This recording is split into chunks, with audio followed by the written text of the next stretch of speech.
everybody, welcome back to my channel. My name is Damilola and I'm a mom who loves to share tips on how to better understand our babies. Yeah, so that we can worry less. So at least doesn't like to worry less, I beg. And if you're a returning subscriber, welcome back to our channel. Also, if you are a returning viewer, welcome and please subscribe. If it is your first time watching this video, welcome to Baby's Advocate. We're so glad to have you. Please remember to click on the subscribe button and also the notification bell so that anytime we drop a new video, you're gonna be the first to know. So, in our last video, we talked about weird African myth. Well, today we'll be continuing those weird myths, right? There's so many weird myths. We talk about the water and hiccups. We talked about giving baby drinking cold water having to affect make your baby have cold and catarrh, which we debunked. Yeah. Now, in today's video, the first on the list is throwing babies up. Ha. They will say in Africa especially,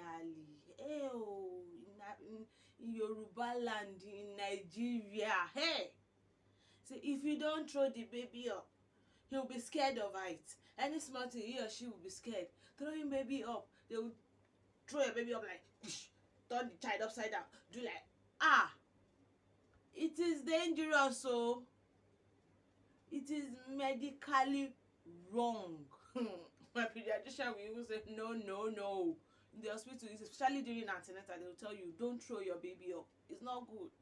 Shaking the baby, their brain is still very much fragile. When you shake the baby, you might cause brain damage or brain injury to them. It's like someone having an accident, now an elderly person having an accident. The force in which you used to hit your head or something might cause brain damage, and this ones, their brain is still very small. It's like they'll tell you, Shebi, that was what we did for you. Africa, the grace we are enjoying is different. It's like God just set our own grace apart from other people's own. But now that you know, it is dangerous to throw your baby up and shake your baby. It is not good at all. If your baby is going to be scared of height, if you like, throw him up from here till tomorrow, he or she will be scared of height. And if you don't, the one that will have strong mind and want to climb and be going to high places, Obodo people, did they used to throw their baby up? No, they don't. It's wrong. In short, it is wrong to throw your baby up. At very, very wrong. Now, this one is very common. I think now in Nigeria, I think it cuts across all tribes, because not only Yoruba people I've heard it from. When your baby is having hiccups, they'll say cut wool, put on the baby's head. Excuse me. How does the wool that you are putting on the baby's head affect the hiccups? What's the correlation between the wool on the head and the hiccups that is coming from inside? How? Please tell me. How? What is the correlation? There is no correlation. That's very weird. Like, weird. Then there's this very common one. I even heard it like few days before I shot this video. You know, when your babies now, when you are carrying them to sit down and you're holding their hand and suddenly they just jack up and stand on their feet, or you are trying to pull them to stand on their feet, say, don't let your baby stand on his or feet too. If not, your baby will be bow-legged. All of us should have been bow-legged now. I'm talking to my pediatrician the other day, like, your baby needs those little exercise to help build the muscles around their leg. They will not be bow. Don't let anybody deceive you. You cannot, making them stand for too long might have its own consequences, but asking them to, when they are willing to stand up or sit up, sit up is another case. But when they are willing to stand up on their own, or when you just hold them and they just push themselves up to stand like they want to start walking, or just to stand on you, feel like they are standing upright the way you are doing. You are helping their the muscles around their leg. It's not going to make them bow. If they are going to be bow-legged, it is in their gene already. During the formation time, during everything, it is already there. Your baby is not going to be bow because you allow them to stand up at 3 months, 2 months. Now, this one is another very common myth. In short, my roommates during my NYSC days, this was one of the myths they told her mom, and even she was wondering that why now? Although she's taller than me anyway, but she's not that tall. I said, if you give birth to your baby and he or she has long hands and long feet, you're going to have a very tall baby. You are short. No. Or you will hear this one that your baby is very long at birth. Your baby is going to be also very tall. Those factors do not matter. What matter is the parent's height and probably the gene they inherit from probably their grandparents or all that. But saying that because they are long at birth, that they will now be tall. If your child has early puberty, based on my own research and what I've asked and everything, if your child starts puberty early, now where you go stop with that? But if he or she now has a delayed puberty, which means they have enough time to grow taller. They have enough time to grow. So by that, they have chances to grow because their puberty is delayed. They are not yet ready to grow, to start their reproductive cycle and all that. If their puberty is delayed, then the more it is delayed, the more taller they can get.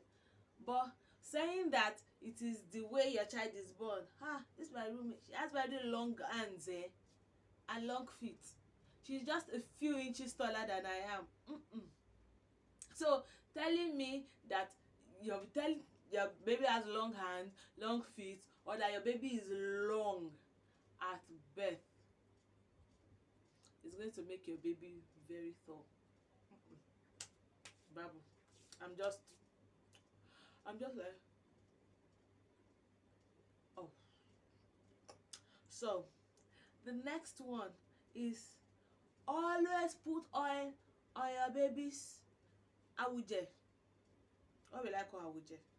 If you look at your infants, you see this part of their head that's always breathing. They will tell you, never let it get dry. It is not good. Always put oil on it. Excuse me, sir. Excuse me, ma. What is the effect of the oil that you are putting in that place? If you go and put oil that your baby is reacting to,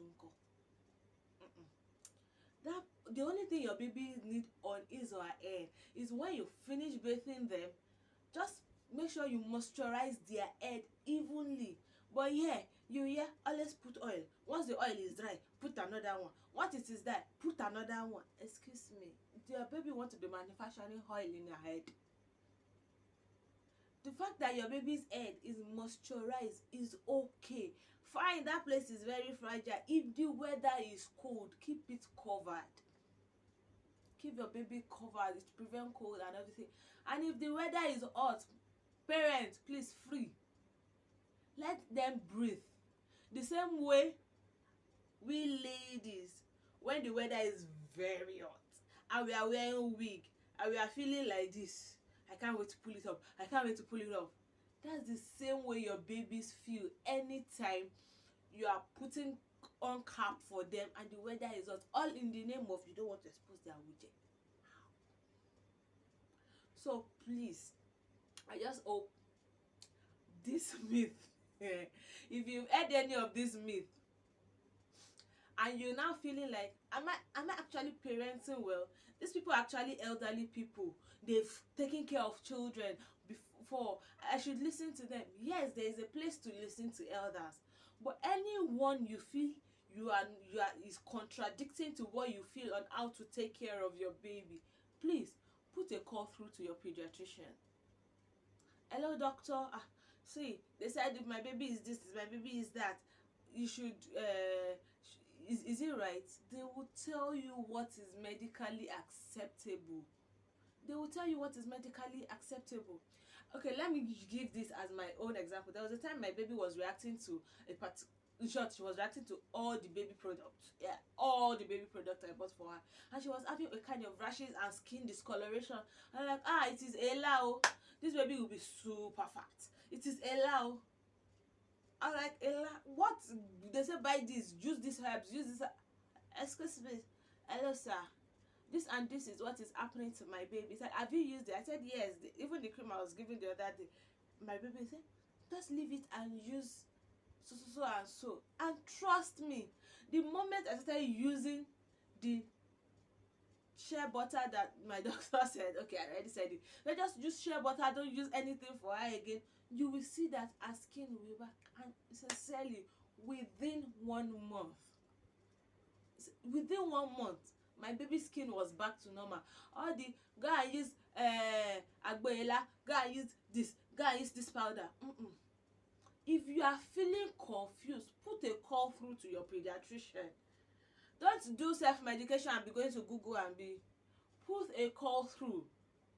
He or she will tell you, okay, this is it. This is it. They'll be able to explain to you so that whenever this our elders that has experience come, you know which one to take and which one not to take. So please, for the safety of you and your baby, so that you will not say that had I known, please and please double check all these myths with your pediatrician. Sincerely, there are some of them that are very, very ridiculous. Please, if you have any experience on this, that they've told you, this is how they used to do it, this is the reason this used to happen, just go to the comment section. We would like to hear from you. Like, there's one funny one I heard. After my baby's navel has healed, cover so that hair will not enter. Something that has healed, how will hair enter? So I hope you actually enjoyed this episode of weird African myth that has a very weird African myth, like oil on the head, how? Wool on the head, how does it help? If you really enjoyed this episode, please go to the please give us a thumbs up, like button there, thumbs up. Please give us a thumbs up and also share this video with as much as anybody you think we need it.